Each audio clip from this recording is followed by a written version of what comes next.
I'm Anna Richardson, 28 years old, and up until recently, my life was a fairy tale. Or so I thought. The memory of my wedding day is still vivid in my mind. My family, although supportive, had reservations. Their biggest concern? Gregory Hartman, my husband, had been divorced once before, and his first marriage had barely lasted a year.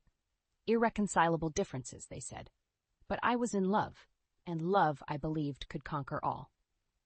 My father's eyes were moist when he gave me away.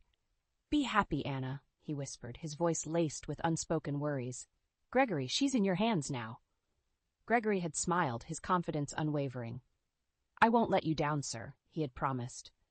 But promises are like glass, easily shattered.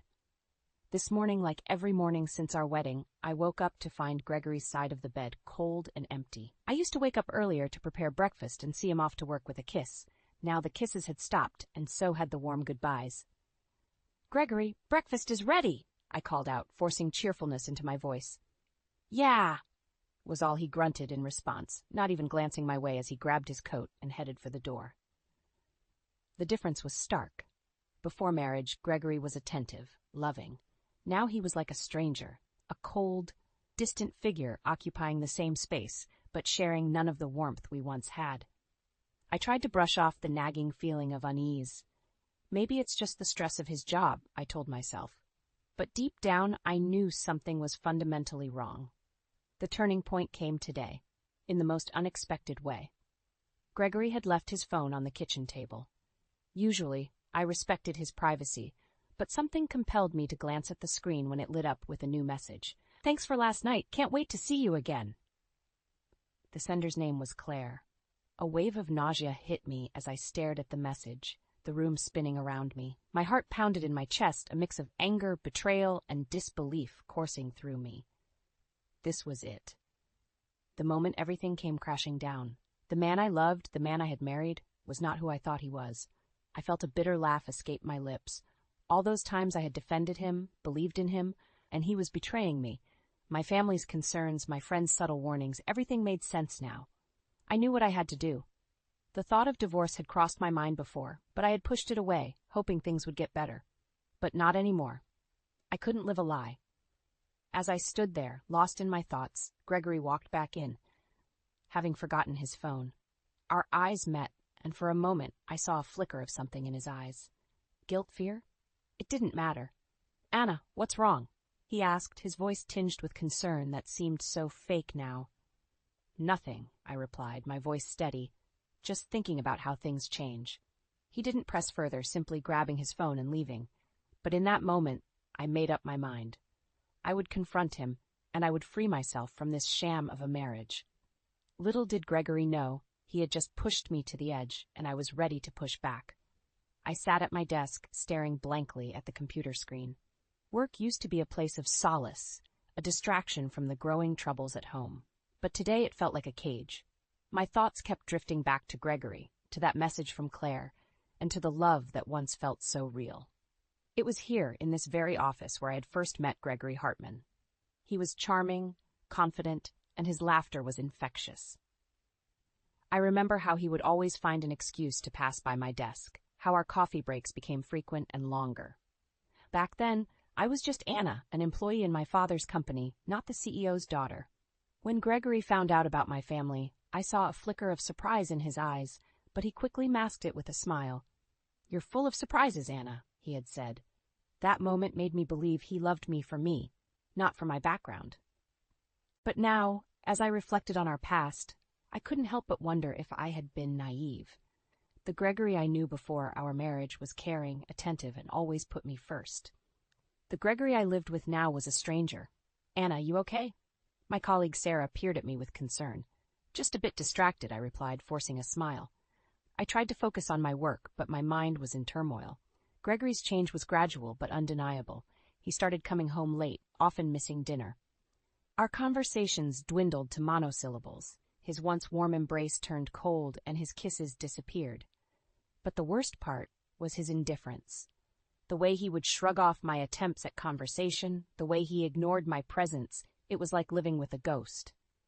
"Anna, you've been different since you got married," Sarah had once commented. I brushed it off, not wanting to admit that my marriage was crumbling. Today, my denial was shattered. The evidence was there on Gregory's phone. The late nights, the lack of interest, it all made sense. He was having an affair. As the day came to an end, I packed my things and headed home. The house felt empty, just like my heart. I needed answers, and I needed to confront Gregory. When he finally came home, I was ready. "We need to talk," I said, my voice steady. Gregory looked surprised but nodded. "What's wrong?" "It's about us, Gregory. About our marriage," I began. "I know about Claire." For a moment, Gregory looked like a deer caught in headlights. Then he composed himself. "Anna, I can explain," he started, but I raised my hand to stop him. "I don't want your excuses, Gregory. I want the truth. Why did you marry me? Was it ever real, or was it all just a game to you?" Gregory sighed, running a hand through his hair. "Anna, it's complicated." "No, it's simple. You lied, you cheated," I countered, the hurt evident in my voice. "We talked, or rather, I talked and Gregory listened. He tried to explain, to justify his actions, but his words fell on deaf ears. The trust was broken, and with it, our marriage. That night, I made a decision. I would file for divorce. I couldn't stay in a loveless, deceitful marriage. I deserved better, and I was determined to get it. As I lay in bed alone in the darkness, I realized this was just the beginning. I had to brace myself for what was to come. But one thing was clear. I would not let Gregory Hartman ruin my life. The morning light crept through the curtains, casting a warm glow across the room. It was a stark contrast to the coldness that had settled in my heart. Today was the day I had decided to confront Gregory about everything. His infidelity, his indifference, the sham our marriage had become. I rehearsed what I would say, how I would say it. I needed him to understand the depth of my hurt, the betrayal I felt. But more than that, I needed closure. I needed to know why. As the day dragged on, my resolve only grew stronger. When Gregory finally came home, I was ready. I had prepared dinner, not as an act of reconciliation, but as a setting for our final conversation as husband and wife. "Gregory, we need to talk," I said firmly as we sat down. He looked up, a flicker of annoyance crossing his face. "What now, Anna?" "It's about us. About our marriage," I started, trying to keep my voice steady. "I know about your affair with Claire. I saw the messages." For a moment, Gregory was silent. Then he let out a heavy sigh. "Anna, it's not what you think." "Then what is it, Gregory? Enlighten me, because from where I'm standing, it looks like you've been lying to me since the day we got married." Gregory shifted uncomfortably. "It's complicated. You wouldn't understand." "Try me," I challenged, my voice rising slightly. Gregory looked at me, his expression hardening. "Fine. You want the truth? I was bored, Anna. Our marriage became a routine, and I needed something more. I felt as if I had been slapped." "So you decided to have an affair because you were bored?" "Yes, I guess I did," he admitted, his voice void of remorse. The pain in my chest was almost physical. "And what about our vows? What about everything we promised each other?" Gregory shrugged. "Things change, Anna. People change." I stared at him, my vision blurring with tears. This was not the man I married. This was someone else, someone cold and unrecognizable. "You know what, Gregory? I can't do this anymore. I can't be with someone who has so little regard for me, for our marriage. I want a divorce." Gregory's expression didn't change. "If that's what you want." It was said with such indifference it stung more than any argument could. I had hoped for some sign of the man I once loved, some indication that he cared. But there was nothing. That night I lay awake, staring at the ceiling. The reality of what had transpired sunk in. I was going to be alone, divorced at 28. But amidst the fear and uncertainty, there was also a sense of relief. I was finally freeing myself from a loveless marriage. The next few weeks were a blur of paperwork and legal consultations. I moved back into my old room at my parents' house, seeking comfort in the familiarity of my childhood home. My father was supportive, though I could see the worry in his eyes. "You'll get through this, Anna," he assured me. "You're stronger than you think." And deep down, I knew he was right. This was not the end of my story. It was just a new beginning. A beginning where I could find myself again, away from the shadows of a marriage that was never meant to be. As I signed the last of the divorce papers, I felt a weight lift off my shoulders. It was over. I was free. And for the first time in a long time, I felt hope for the future. The world outside seemed to carry on as usual, but for me, everything had changed. The finality of signing those divorce papers marked the end of a chapter in my life. A chapter filled with love turned sour, dreams turned to dust. In the weeks that followed, I found myself oscillating between relief and bouts of sadness. I had been so sure that Gregory was my forever, but now I was starting to rebuild my life without him. Despite the hurt, a part of me yearned for closure. I needed to understand why Gregory did what he did. Why he chose to betray our vows, our love. I needed answers, not for him, but for myself.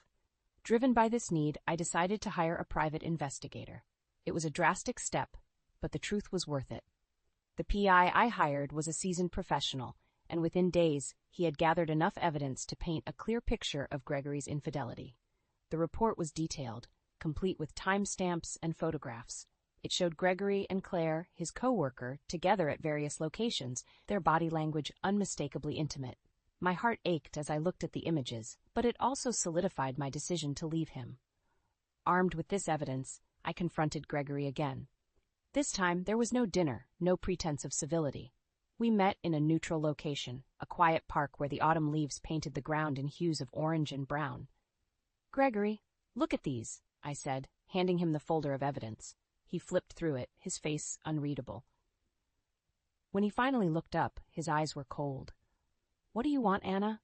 "I want you to admit it," I said, my voice firm. "Admit that you cheated, that our marriage was a lie to you." Gregory sighed, closing the folder. "Yes, I cheated, but our marriage wasn't a lie, Anna. I just needed more." His confession, though expected, still hurt. "More? I gave you everything, Gregory. I loved you with all my heart. And I appreciated that," he said, almost too casually. "But sometimes love isn't enough." His words cut deep, but they also brought clarity. This was who Gregory was, a man for whom love was a convenience, not a commitment. "I hope one day you realize what you've lost," I said, standing up. "Goodbye, Gregory." As I walked away, I felt a strange mix of sorrow and liberation. I had loved Gregory with all I had, but now I was ready to let go. The path ahead was uncertain, but it was mine to shape. In the days that followed, I dove into work, finding solace in the routine. My colleagues, sensing the change, offered support in their own ways. It was comforting to know I wasn't alone. One evening, as I was leaving the office, my phone rang. It was the private investigator. "Miss Richardson, there's something you need to see," he said, his tone serious. Curious and slightly apprehensive, I agreed to meet him. What he showed me next was the last piece of the puzzle. The final blow to any lingering feelings I had for Gregory. It wasn't just about infidelity. Gregory had been planning to leave me long before our marriage crumbled. He had been manipulating me, using me, all along. The evidence was irrefutable, and it shattered any remaining illusions I had about him. That night, as I lay in bed, I realized that this was truly the end. There would be no more tears for Gregory Hartman. He had made his choices, and now I was making mine. I chose to move forward, to heal, and to find happiness again. Gregory was a part of my past, but he would not define my future. The chill of the early morning air was a stark contrast to the turmoil brewing within me. Today was the day I would confront Gregory and Claire together. I had arranged a meeting under the guise of finalizing our divorce proceedings, but my true intent was to expose the web of lies and deceit they had woven. As I walked into the cafe where we agreed to meet, I saw them sitting together, looking uncomfortably close. Gregory noticed me first, his eyes widening slightly. Claire, younger and seemingly oblivious to the gravity of the situation, gave me a disdainful look. "Thank you for coming," I began, my voice steady despite the storm inside. "I think it's important we all understand the situation clearly." Gregory cleared his throat. "Anna, I've already agreed to the divorce terms. There's no need for further discussion." I smiled, a bitter, humorless smile. "It's not about the divorce, Gregory. It's about the truth." I turned to Claire. "Did he tell you that he was planning to leave me from the start? That our marriage was just a convenience for him?" Claire's eyes flickered with uncertainty. "What are you talking about? We're in love." "In love?" I laughed, the sound harsh even to my own ears. "Is that what he told you? Because that's what he told me too." Gregory's face was a mask of frustration. "Anna, this isn't necessary."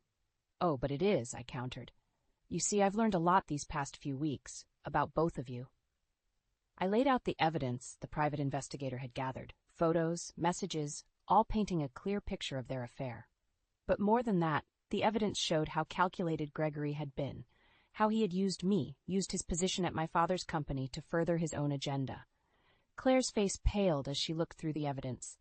This isn't what you told me, Gregory." Gregory was silent, his usual eloquence gone. He had been exposed, and he knew it.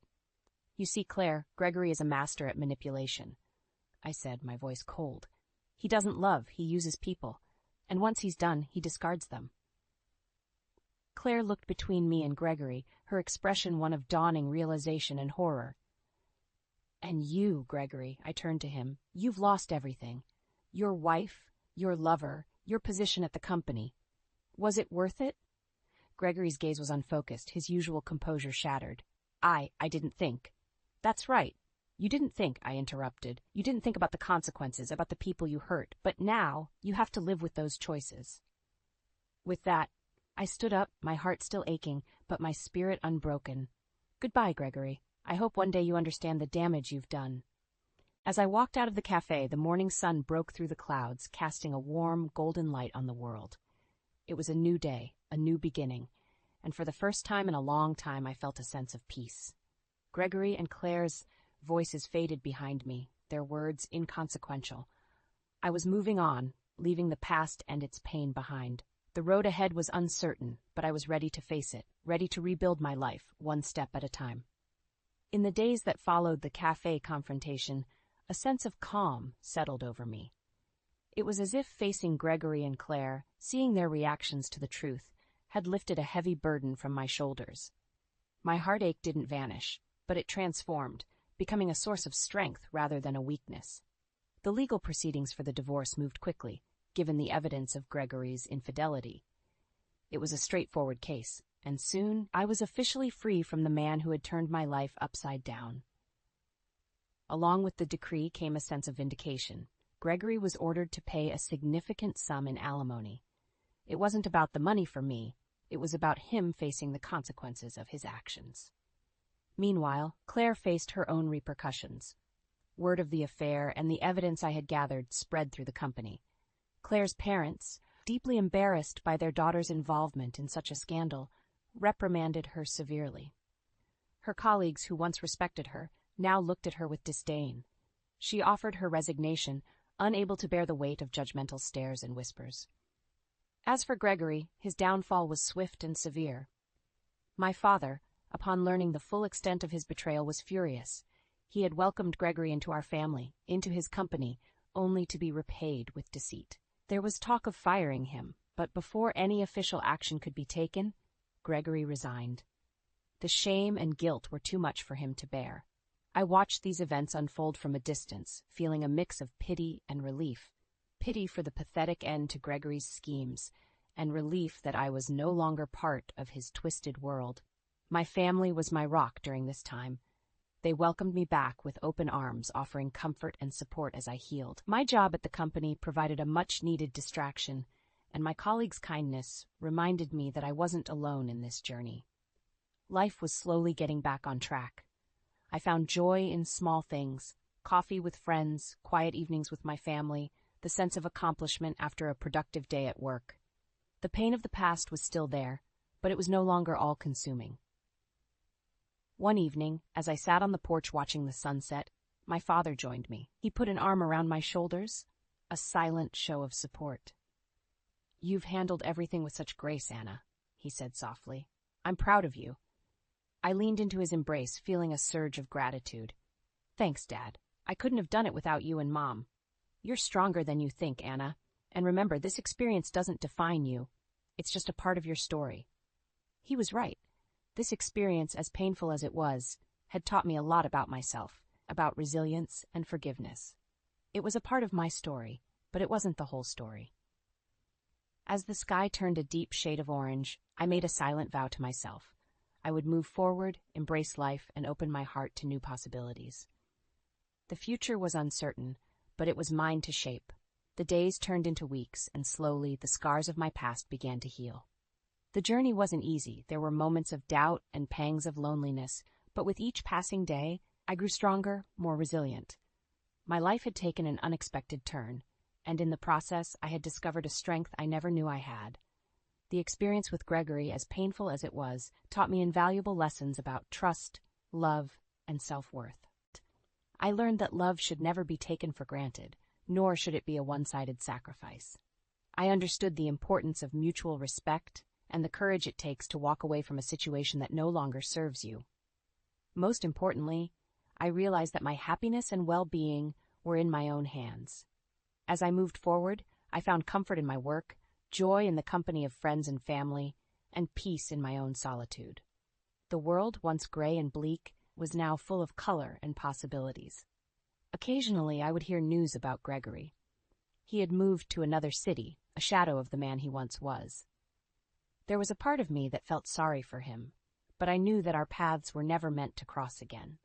Claire, too, had moved on, finding a new job in a different company.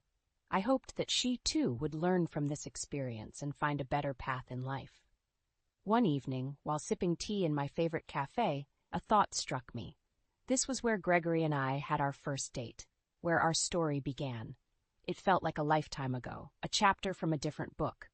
Yet here I was, not broken or bitter, but wiser and more whole than I had ever been. As I looked out the window, watching people go about their lives, I realized that life was full of second chances. It was never too late to start anew, to write a new story. And maybe, just maybe, love would find me again. But this time, I would be ready. I would enter it with open eyes, a strong heart, and the wisdom gained from my past. The cafe door chimed, and a burst of laughter filled the room. Life was moving on, and so was I. With a smile, I turned my gaze back to the bustling street, my heart filled with hope for what the future might hold.